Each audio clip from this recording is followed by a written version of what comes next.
Hello friends, welcome back to this channel. दोस्तों, इस video में हम बात करने जा रहे हैं वोडाफोन आइडिया शेयर के लिए।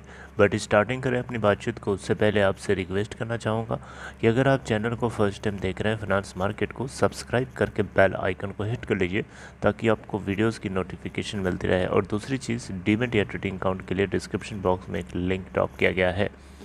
आज वोडाफोन आइडिया 10.10 पे ओपन होने के बाद 10.15 का हाई और 9.90 का लो, 27.4 मिलियन टोटल वॉल्यूम जनरेट हो चुका है अभी तक।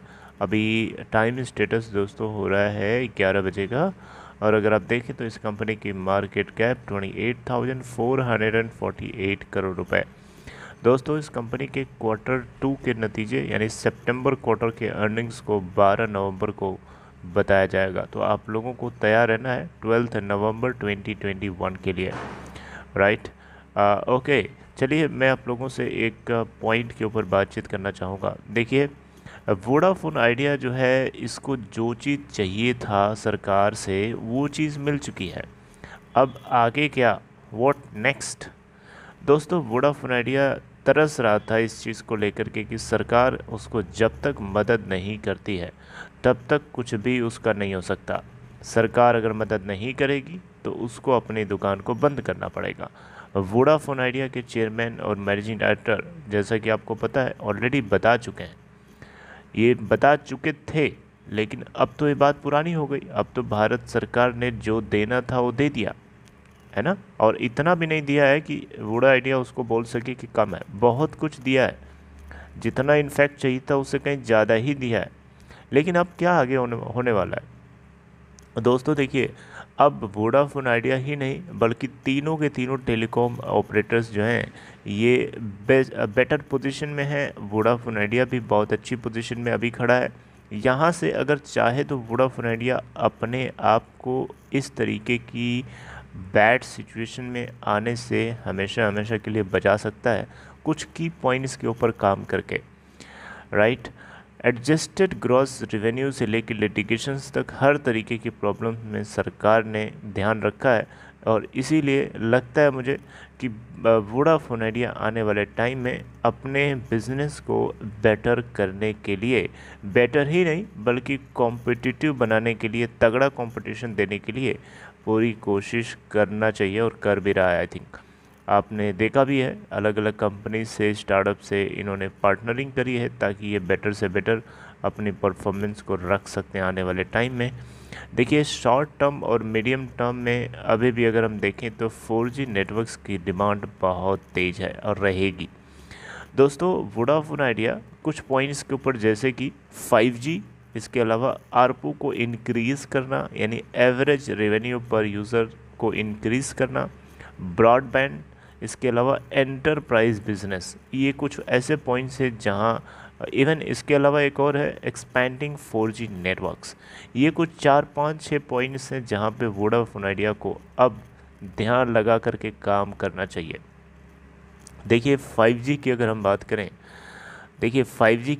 करें, तो 5G एक ऐसी चीज़ है जिसकी ज़रूरत हमें एंटरप्राइज सेगमेंट के लिए पड़ सकती है। देखिए, अगर आप कहेंगे कि आने वाले टाइम में अगर 5G आ जाता है तो 4G नेटवर्क रिप्लेस हो जाएगा 5G से, तो मैं आपको थोड़ा सा यहाँ करेक्ट करने की कोशिश करूँगा।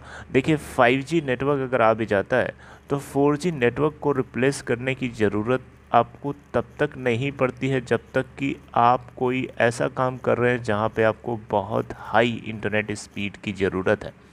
फ़ोन के अंदर कोई आप एप्लीकेशन चलाते हैं, कोई मूवी देखते हैं, कोई गेम खेलते हैं या कोई भी काम करते हैं जो एक नॉर्मल यूज़र करता है, वो 4G नेटवर्क उसको सफिशिएंटली, मोर देन सफिशिएंटली उसको प्रोवाइड करने के लिए काबिल है।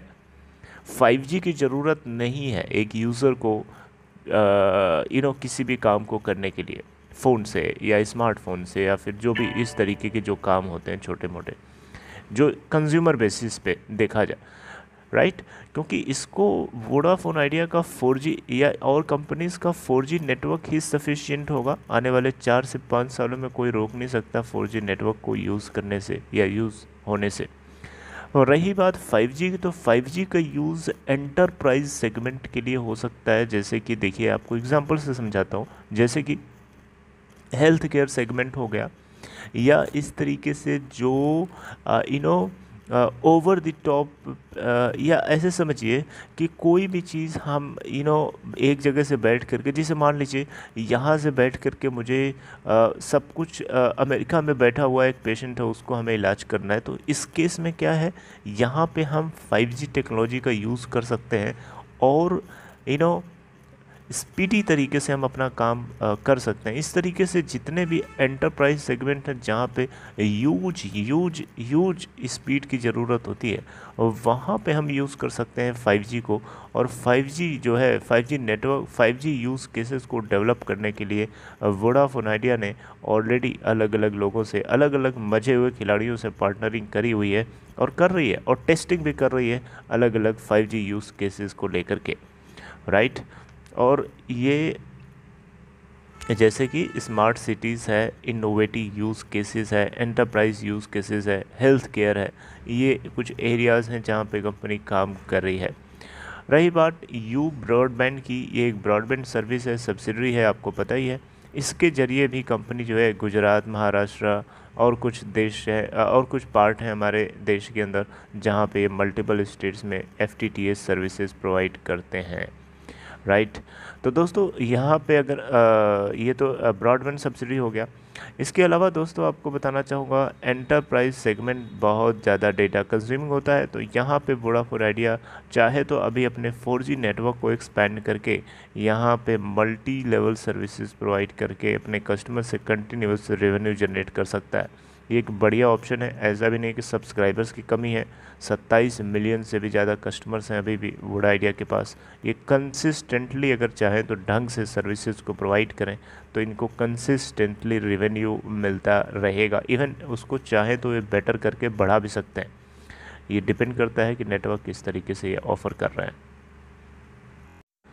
तो दोस्तों ये कुछ वो पॉइंट्स थे जो मुझे लगता है, और ये एक आर्टिकल है मुझे मिली टेलीकॉम टॉक की तरफ से, और इसी आर्टिकल के अंदर ये सारे पॉइंट्स बताए गए हैं और उन्हीं को मैंने आप तक पहुंचाने की कोशिश करी।